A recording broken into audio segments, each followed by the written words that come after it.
You're listening to Past Imperfect, a global and Indian history podcast brought to you by the Center for Wisdom and Leadership at SPJIMR. I'm Dinyar Patel. If you're looking for a comprehensively global history of capitalism, then you need look no further than Sven Beckert's new book. Beckert joins us to discuss Capitalism, a global history, which takes us from the 12th century until the present. It is an oftentimes surprising journey, showing us how capitalist societies first emerged in places like Barbados and Bolivia, and how slavery was absolutely integral to the creation of modern capitalism. Above all, Beckert stresses the importance of the state in sustaining capitalism. The free market, he claims, is a convenient fiction for those who ignore how capitalism remains, at its core, a fundamentally statist economic system. So thanks, Sven, for joining us today to discuss your new book, Capitalism, A Global History. The first question I have for you is what you talk about the importance of history in studying capitalism. In your book, you are critical about economic methods that are overly quantitative, that rely a lot on mathematics. And you talk about how history has been marginalized from economics and study of capitalism. How can history help bring a different perspective on capitalism? Okay, great to be here, Dinyar. And this is a really wonderful and important question. Obviously, when it comes to economic matters, the discipline of economics has had in the past few decades almost a monopoly on explaining how the economy works. And look, I think if you want to understand capitalism, I think the only way to understand it is from a historical perspective. And the reason for that is that the capitalist economic logic itself is neither universal nor is it timeless, but it is a radical departure from other forms of the organization of economic life on planet Earth. And it has a beginning. It has thus a history, and it changes drastically over time in the past a couple of hundred years. And thus, I think to get at the radicalism of this new form of the organization of economic life, and to get at the great diversities that this form of the organization of economic life has created, the only way to do so is to look at it from a historical perspective. Of course, much of the research done, for example, by economic historians is quite useful, and I take note of that research, and I also make use of that research. But I think what is bound to fail is to think of capitalism as the universal and timeless economic logic that people in human history always have organized their economic lives around these logics, and then to explain capitalism out of that. I think capitalism can only be understood from a deeply historical perspective. So just to emphasize that point, you point out in your book about how capitalism is not natural. We tend to think of capitalism as being a function of natural laws and economics, and you strongly disagree. Yes, this is also something that you often find in economics textbooks, that the peculiar large economic logic that is capitalism is taken to be natural. And I think Capitalism, a Global History shows decisively that this is not the case. Yeah, indeed, it just shows exactly the opposite. It shows how radically departure it is from other forms of the organization of economic life. And it also shows decisively how slowly it spread and how many resistances it encountered along the way. And what I see, the book starts by charting the history of merchant communities around the world in the first half of the second millennium. And so you see in these merchant communities already 800, 900,000 years ago, you see a small group of people organizing their economic lives along lines that are, broadly speaking, quite recognizable to us, that are quite modern. But importantly, these people, which were almost exclusively long-distance merchants, these people were very marginal to economic life on Earth because they encountered two different alternative logics to economic life. Namely, for one, they encountered the tributary logic, the kind that you find in European feudalism, but also elsewhere in the world, in which people organize their economic lives largely around non-economic ties. They coerce, for example, feudal rulers coerce peasants in order to get access to some of the meager productions of these rural cultivators, or you encounter millions of people all around the world until quite recently who focused economic activities on securing their own subsistence, the subsistence of their families, and maybe the subsistence of their communities, but did not engage in activities that can even broadly conceived of as capitalist. So the capitalist logic is old, but it remained very marginal to economic life for a very long time. And basically what history allows you to do is to see empirically, to see how it emerged, how it spread, how it became more important, and how it eventually came to structure almost all of economic life on planet Earth, as is the case today. And the other element that's been a very strong theme in this work, and of course your previous work, The Empire of Cotton, is of course the role of the state in capitalism. And you describe capitalism as essentially a statist economic system, and you go so far as to say the free market, quote, is nothing more than a figment of scholars and ideologues' imaginations, end quote. Yes, I think capitalism is the most statist economic civilization outside of Soviet communism. The book shows that at every moment in capitalism's history, the state plays a crucial role. In some ways, I think that capitalism is a kind of co-production, on the one hand, of entrepreneurs, of capital owners, and on the other side, also of state power, that you cannot even begin to understand anything about capitalism without also thinking about the state, thinking about politics, thinking about political economy. And even obviously, one of the core institutions of economic life under capitalism is the market. And I think you cannot even understand anything about the market without thinking at the same time about the state. And a great example for that is if you think about very simple markets, that even medieval markets where rural producers meet in some central square of town to sell their produce to urban consumers. Even such a market is not really conceivable without the politics, because there were either religious authorities or worldly authorities who decided when that market would open, when it would close. These authorities decided who was allowed to sell on the market, what kinds of things they were sell on the market. Sometimes they even determined the prices that people were allowed to charge. And then when they got into some kind of fight with one another, some kind of legal procedures would adjudicate between them. And that was, again, an institution that was provided by political authorities. So on every level, the state matters. Of course, it changed drastically over time. If we think about the past 800 years, the way how the state interacted with this peculiar economic logic changed drastically over time. But at all times, it mattered greatly. And therefore, to think about capitalism, we need to think about politics. We need to think about the state. And that's what I'm trying to do in the book, to always bring in the state when thinking about economic development. So I'm going to jump a few centuries earlier, and beginning with where you start off your book.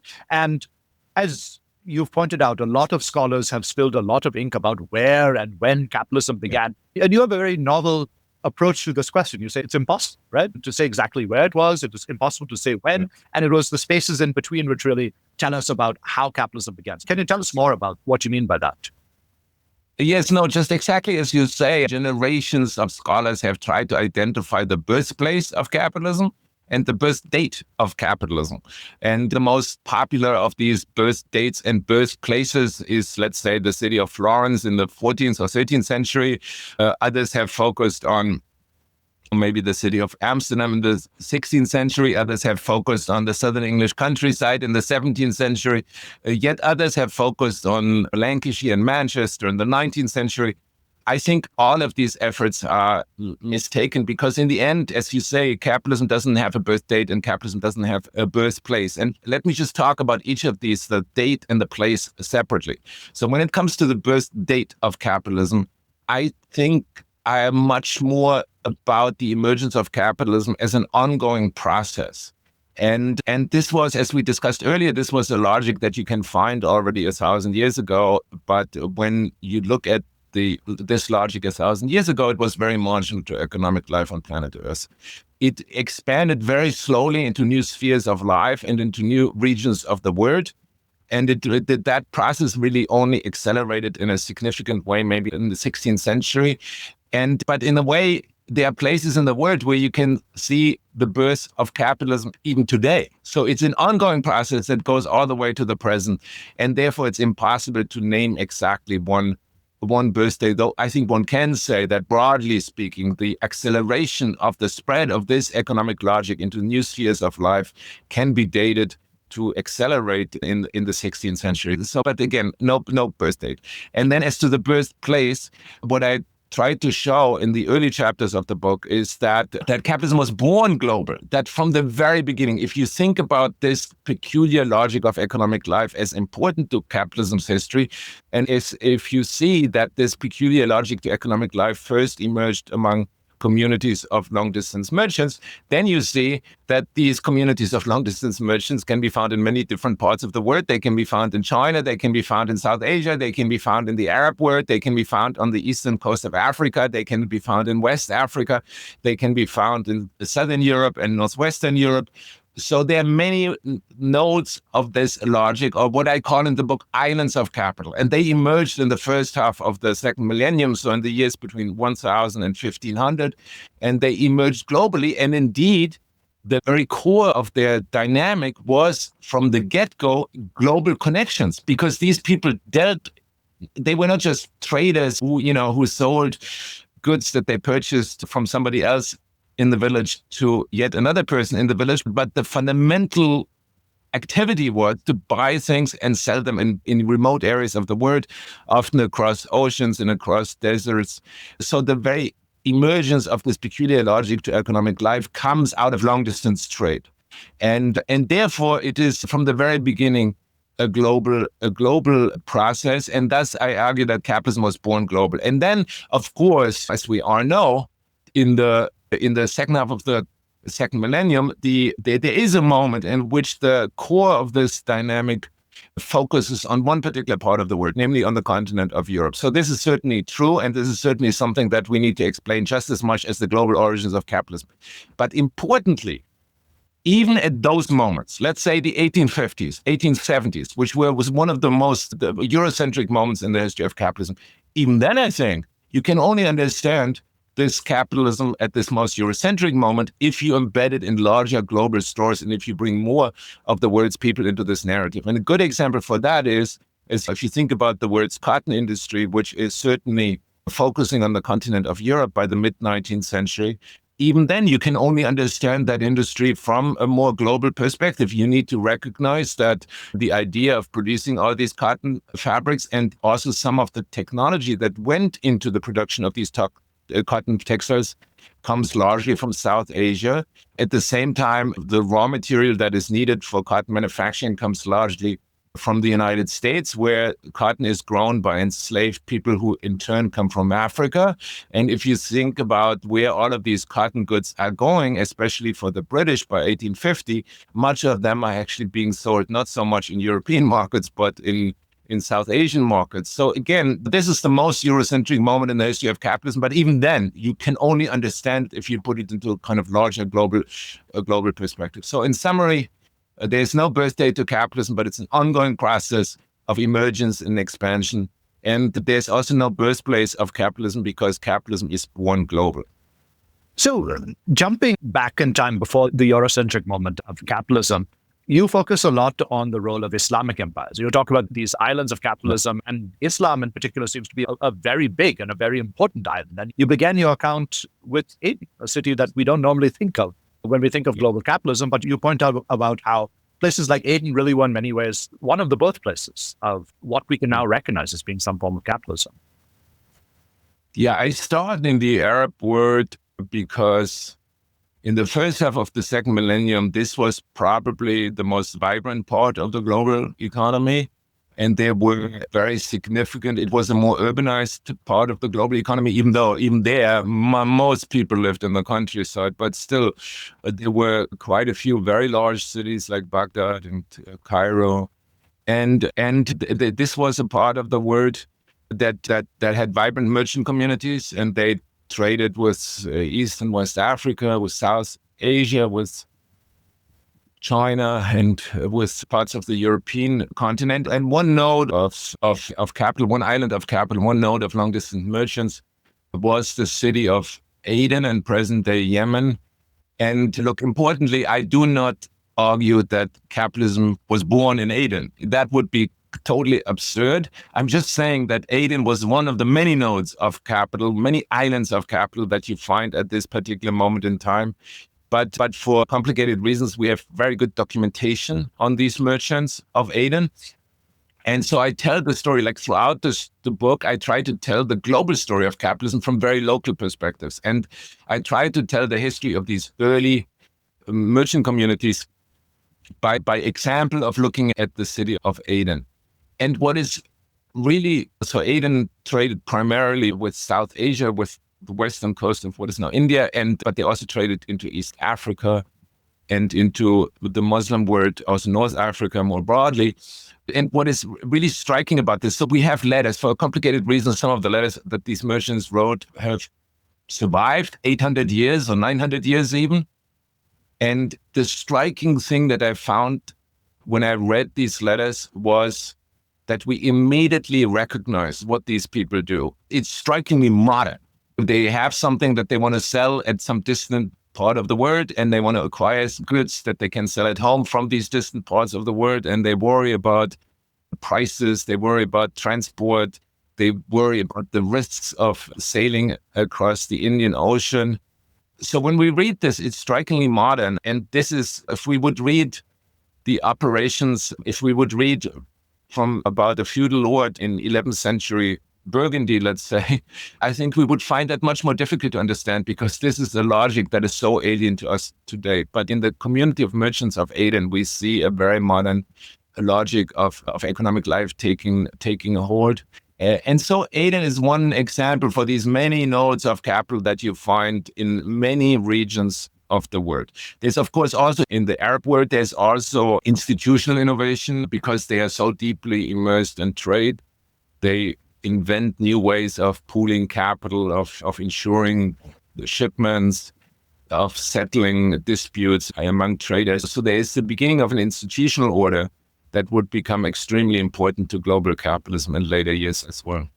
So now I'll go back to the European moment. And in both this work and in Empire of Cotton, you've talked a lot about slavery. And you are very equivocal on the point that slavery is absolutely integral to understanding the origins of capitalism. Of course, we've had Eric Williams in the past to argue with that. We've had pushback against them. And it seems we're going back to a moment where slavery is being taken into account. And you go so far as to talk about how some of the first truly capitalist societies were slave societies, right? Like Barbados, for example.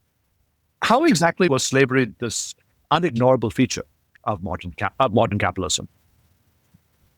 Yes, so we see empirically that plantation slavery just comes to play a significant role in commodity production, the production of important things such as sugar, coffee, tobacco, cotton later, in the increasingly Europe-dominated global economy. We can just observe the presence of a lot of slavery in that history, and that's certainly an important thing to do. But I think that's perhaps not sufficient, because it does raise the issue of how do we explain why slave labor becomes important to the history of capitalism. And here I'm insisting forcefully that slavery is not obviously not as such important to capitalism, because we see a lot of capitalist societies that do not rest on slave labor. So we have to be careful here. Yeah, we shouldn't overdo it. But slavery is really important to a particular set of entrepreneurs at the particular moment in time in the history of capitalism. And that relates basically to some of the discussions. And why is that? And that relates basically back to some of the conversation we have had earlier, namely that this logic to economic life that is capitalism is a radical departure from other forms of organizing economic life, and therefore it encountered a lot of resistances. It was actually not easy for long-distance merchants to extend that logic of economic life, for example, to the sphere of production. Namely, how the things that they were trading came into being. They tried, and sometimes they also succeeded in the first half of the second millennium, but that remained very marginal. And it was marginal partly because neither the feudal lords, the tributary rulers, the religious authorities, nor many rural cultivators were willing to alter their economic lives radically in order to embed their activities within this new kind of economic logic. At this time, much of economic life took place in the countryside, and much economic life was focused on agriculture. And merchants tried to insert their logic of economic life into that countryside, into agriculture. But they encountered a lot of resistances. But then something happened that was more or less unique to European merchant communities. Namely, they partnered with the state, with European states. And in partnership, they propelled the capital and their power into a new region of the world. Namely, they propelled it into the Americas. And once they did that, they encountered societies there that were no match for the power of European capital and European states. Sometimes they were a match, but they were large regions of the Americas, like the Caribbean, where local society could not resist this onslaught of European state power and European capital. And because their resistances were less effective or more muted, the Europeans now were able to completely recast economic life by bringing this capitalist logic into all spheres of economic life and to create what I think are the first full-fledged capitalist societies. And in those societies, slavery comes to play a very important role because it is a way of commodifying labor power to make labor power accessible on markets that rests fundamentally on coercion, and it rests fundamentally on a severely uneven distribution of state power and economic power. And so I think at this moment, when it comes to recasting the countryside, at this particular moment in time, plantation slavery becomes really crucial. And so it's not just a question of the quantitative contribution of slavery to the development of capitalism, which certainly was also significant, but it comes also to the qualitative importance of slavery, to the expansion of global capitalism.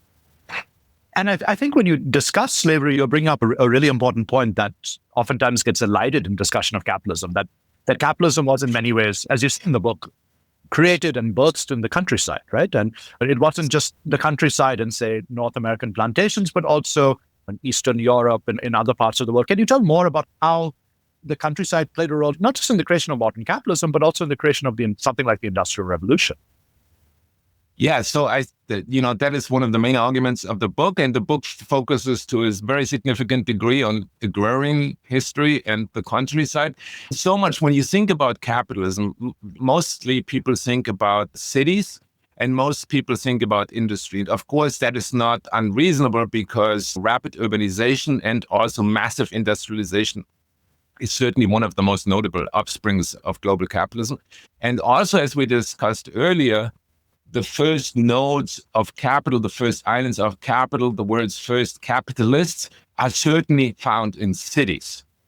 But then the history of capitalism takes place mostly in the countryside, and it takes place mostly in the countryside because, as I mentioned earlier, most people on planet Earth lived in the countryside for almost all of human history, and most people on planet Earth engaged in agrarian activities for most of human history.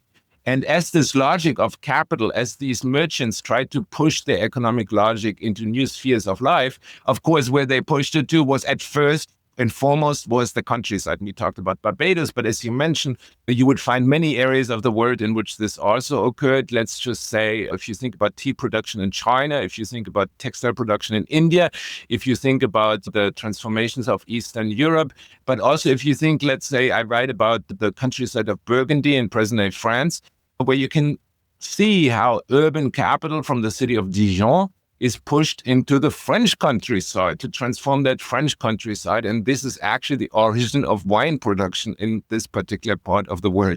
So this is a global process, and Barbados is just one incarnation of this larger process. And then, so that's why I say capitalism was born in the countryside. But then throughout capitalism's history, the countryside remains extremely important. The countryside until today is the source of labor, of massive numbers of, I think, 400 million people left the Chinese countryside in just 2 decades in the late 20th century.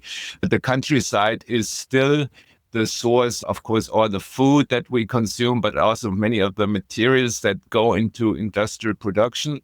And the countryside quite literally fuels industrial capitalism because by the 1850s, capitalism becomes a fossil fuel civilization. It comes to completely rest on the ever greater exploitation of fossil fuels. And of course, these fossil fuels also come out of the world's countryside, or the lithium that we need now for electric cars comes also out of the world's countryside. So it is totally impossible to think about capitalism without giving the countryside a central role in the narratives that we tell about global capitalism. And of course, the Indian countryside matters a great deal as well. I write about indigo production, about cotton production, but also about proto-industrialization. Early industrialization happens so much. It doesn't happen in cities. It happens in the countryside. Absolutely, yeah. It happens in a lot of villages, and a lot of those villages, you can still see signs of that proto-industrial revolution. Yeah. So when it comes to the Industrial Revolution, one thing I was surprised about in your book was your chronology. You talk about what we call the First Industrial Revolution, right? You focused on Manchester and Lancashire, but you say the really important moment only happens in the 1870s, when it's like a hinge moment and capitalism is transformed. Can you talk more about why this was such an important moment in the genesis of industrial capitalism? Yes, this was certainly something that I learned myself in the process of researching and writing this book.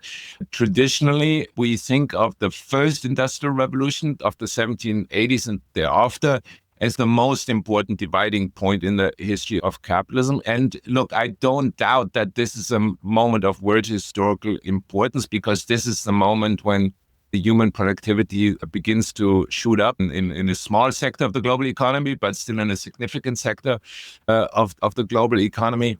But what I understood as I wrote these chapters on the 19th century was that in some ways, the first industrial revolution, as also a group of historians in Britain have pointed out, was still quite limited in its quantitative importance. It did not affect the entire British economy, and certainly it didn't affect the entire world economy. It affected just parts, and even small parts of that.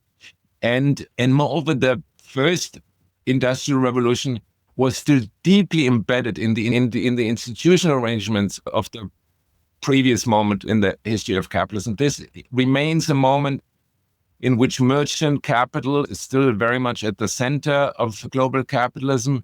It is a moment in which, for example, slave labor, which is so important to the early parts of the history of capitalism, still remains very important. It is a moment in which industrial agglomerations of capital are still quite modest.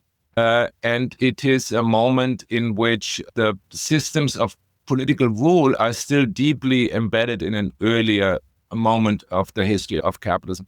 And by the 1870s, I think all of this begins to change. It begins to change, for one, because now we see the moment in which industrial capital really rises to prominence around the world. There are new forms of capital, of industrial capital especially. There are new massive concentrations of capital. This is the moment when fossil fuels, as I mentioned earlier, become central to the history of capitalism. This is the moment when forms of coerced labor do not disappear, but they change form, and they also become much less important to global capitalism as a whole.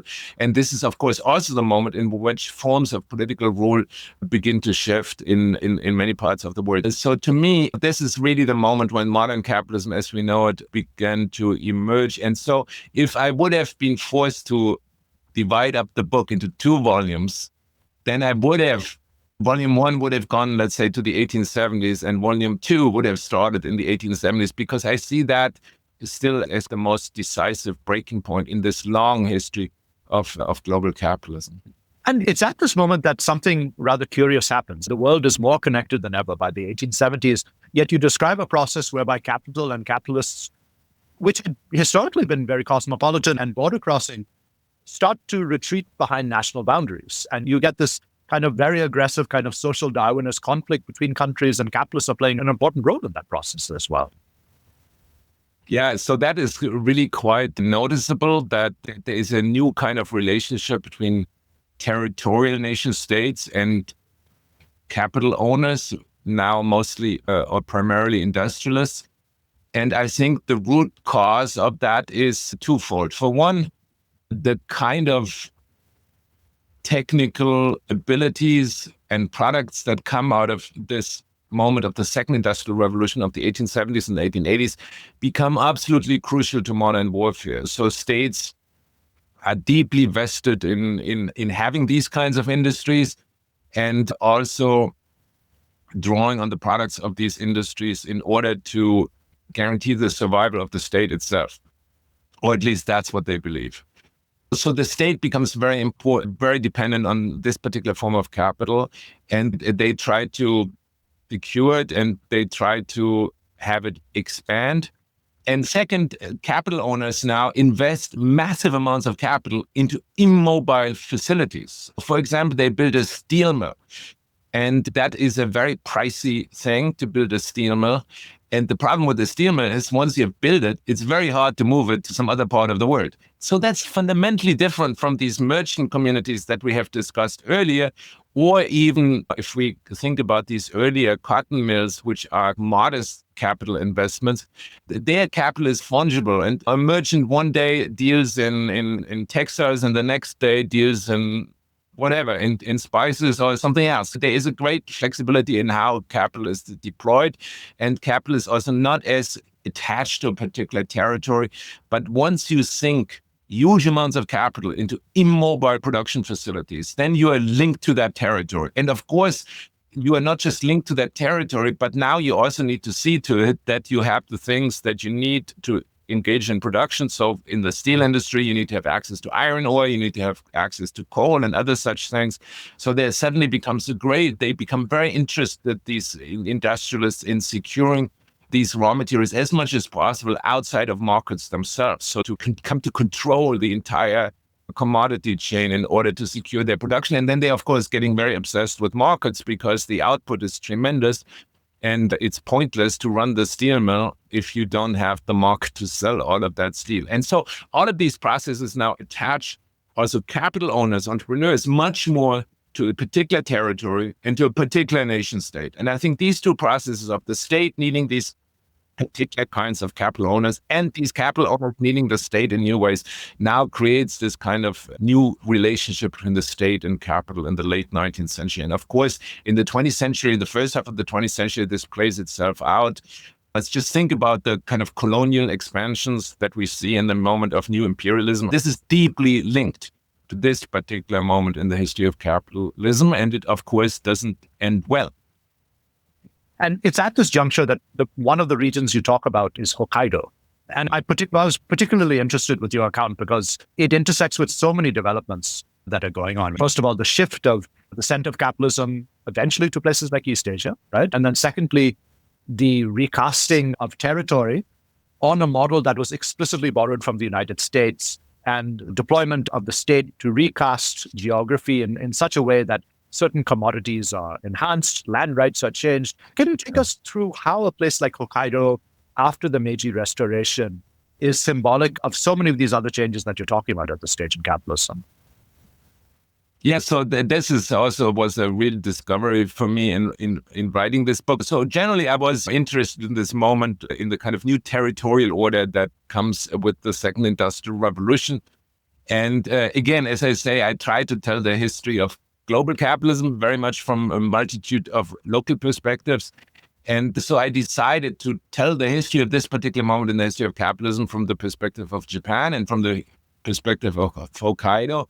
And what you see there is that Hokkaido was only very weakly linked to the Japanese state previously, but by the end of the 19th century, the Japanese government is deeply interested in integrating Hokkaido in new ways into the Japanese national territory and to make it economically useful. And so the Hokkaido had been a place which was inhabited mostly by indigenous people, and where Japanese merchants went to trade in furs and fish and other such things with local producers and local traders. But that by the end of the 19th century, that wasn't enough. The territory had to be integrated more deeply into the structures of the Japanese economy and into the structures of the Japanese state. And so the Japanese government looks around the world and asks itself, where do we have experts in the world who know how to do these kinds of things? And they think immediately of the United States because they perceive the expansion of the United States into the American West and the integration of the American West into the national economy of the United States as a kind of successful model of how they could possibly integrate Hokkaido into the Japanese economy. And they bring experts from the United States to Hokkaido who then advise them on how to structure and organize this project of integration. And what they do is they develop infrastructures. It's just exactly the same as they did in the American West. They severely restrict the rights and privileges and the properties of the indigenous inhabitants of Hokkaido. There are huge dispossessions taking place on that island. They develop then the natural resources of this island, from fisheries to mining. And so they nationalize this territory. It becomes much more deeply integrated into the Japanese state and also into Japanese capitalism. And I think it's part and parcel of this new imperialism of this particular moment in history. And it's also an effort for the Japanese economy to be less dependent on the markets of the world, to as much as possible kind of integrate sources of raw materials, food crops, markets, all into one national territory, into one national economy. And that now would include also the island of Hokkaido. So there's a lot to talk about in terms of the developments you discussed throughout the 20th century. You talk about the interwar period. You focus on people like the Roechlings or the Fiat car company in Italy. And you talk about this age of monsters that Gramsci talked about, the interwar period. But I'm going to fast forward now to the post-war period and focus on the post-colonial moment, which you really emphasize in terms of its importance for capitalist history. You go so far as to say, quote, "No single 20th century development recasts global capitalism in more consequential ways than decolonization," end quote. The collapse of the British, the French, the Japanese empires. How is this such an important moment in global capitalist history, and why has it been so unacknowledged? Yes, thank you so much for bringing that up. I spent a lot of effort writing this chapter, and weirdly enough, not many people have commented on it. I think this is wonderful to talk about that. And yes, I think decolonialization is probably the most significant event in 20th century capitalism. And basically why that is so is basically because look at the world today. We see a world in which the centers of economic power are clearly moving away from the continent of Europe, away from the United States, and towards various parts of Asia. So in order to understand the global economy today, you need to very much understand economic development outside the North Atlantic region and in general. And in particular, you need to understand the economic development of Asia. And without focusing on the end of colonialism in Asia, it is, I think, impossible to understand these developments. Conceptually, I think decolonialization is important for the reason that is related to what we discussed before, namely the importance of the state to economic development. We all know that colonialization had a often devastating impact on economic life in many different parts of the global South. And certainly we know that part of the devastating impact of colonialism was rooted in the transfer of resources from one part of the world to another part of the world. So this is clearly the case, but maybe actually the most devastating effect of colonialism wasn't that, but was the destruction of local nodes of state power that were aligned with local nodes of capital. As we discussed earlier, one of the core findings of this book and core arguments of this book is the great importance of the state to the emergence and development of capitalism. Now we have many parts of the world, namely in the colonized world, that in which what basically happens is that local nodes of state power are destroyed by European powers and are replaced by sometimes quite powerful states, but states who are principally orienting their activities towards the interests of the motherland, to the United Kingdom or France or Spain or some other part of the world. So there is a disjuncture between the nodes of capital, which have existed in many parts of the world, as we discussed earlier, for a very long time, and a disjuncture between entrepreneurial capacity and ability that have also existed in many different parts of the world for a very long time, and the absence of state power that is responsive to these nodes of capital. And what you see basically in the moment of decolonialization is that we see now the emergence of many new nodes of state power that are more closely aligned with the interests partly of capital owners, but also generally are interested in the economic development of those particular parts of the world in which they have political power. And they basically everywhere they begin to develop economic strategies that focus on basically on exactly the things that came out of the second industrial revolution: steelworks, railroads, electrical industries, electrification, the modernization of agriculture, and all of that. And they often did that in conjunction with local capital owners. This was a very conflictual relationship, but still, I think the core development here in the moment of decolonialization is the emergence of nodes of state power that are more responsive to the interests of local capital. As we come to the end of our conversation here, I have two questions. And the first question is in relation to an op-ed that you wrote in the New York Times a few months ago on the end of the era of neoliberalism. We don't have time to talk about neoliberalism, but you have a unique treatment of the neoliberal era in your book. And what you say in your op-ed is that the moment that we're currently living in right now is a dangerous moment. And it's similar in many ways to what we've gone through the 1930s or the 1970s. Lots of social and political upheaval, the discarding of old political and economic orthodoxies. It's similar to what Gramsci has described as an interregnum, right? The old order is dead and the new order is yet to be born. Given the current political climate worldwide, how could things go right and how could things go wrong in a policy perspective? It's very easy to imagine how they could go wrong, and it's more difficult to imagine how they could go right. But I would still insist that they could go right, or they could develop in ways that are perhaps better for human well-being. But look, the core, you cannot predict the future, and it's very hard to think about the present. I think this is one of the hardest problems we face, to actually understand the world we are living in right now and right here. But you can learn something from history. And one of the things that you can learn from history is that when you think about capitalism is also an institutional order. And this institutional order has shifted drastically over time, but it can also remain relatively stable for relatively long moments in time. And you mentioned the post-World War II order that was relatively stable for a relatively long period of time.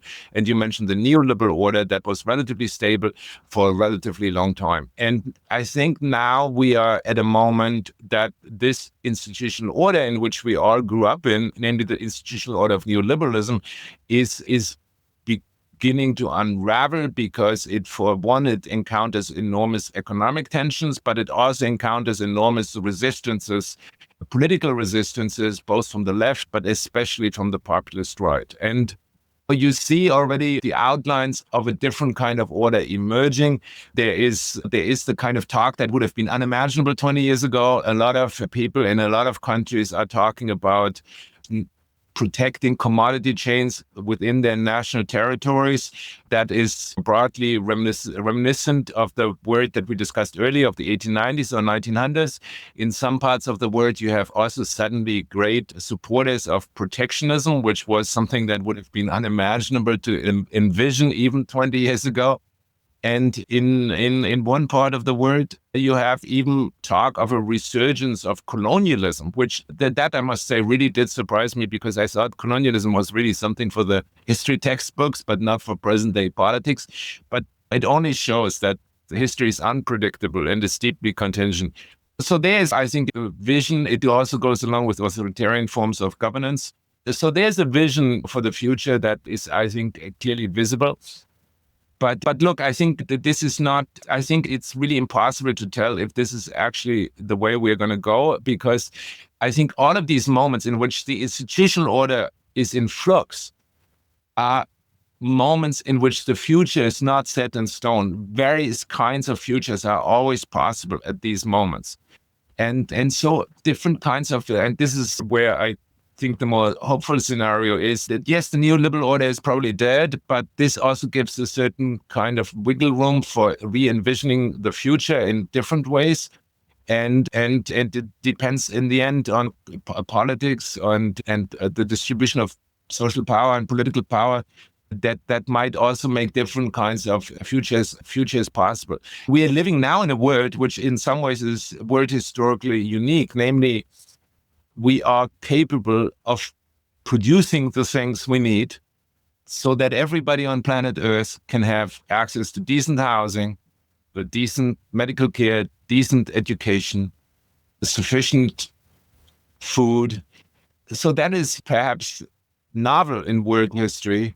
And this is also a great opportunity. And it's really a political question of if everybody is going to have that kind of access or if not, or not.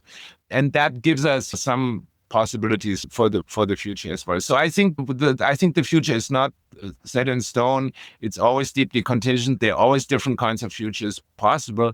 One of the core arguments of the book is that capitalism is fundamentally human-made order. It's made by us, and it has shown great diversity over time.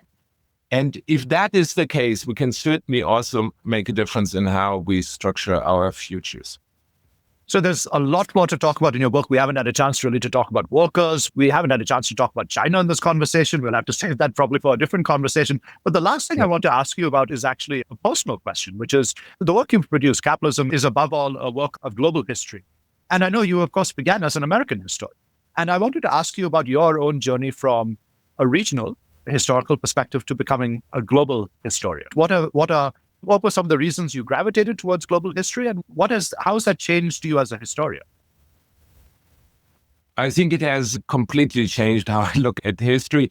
But I think there are two reasons of how I came to move away from just looking at one national history to looking at history from a more global perspective. One is, since I wasn't born in the United States, I always did know a fair amount about at least European history. And so I brought that knowledge into my thinking about American history. So I was never able to just completely ignore the rest of the world when I looked at the history of the United States, A.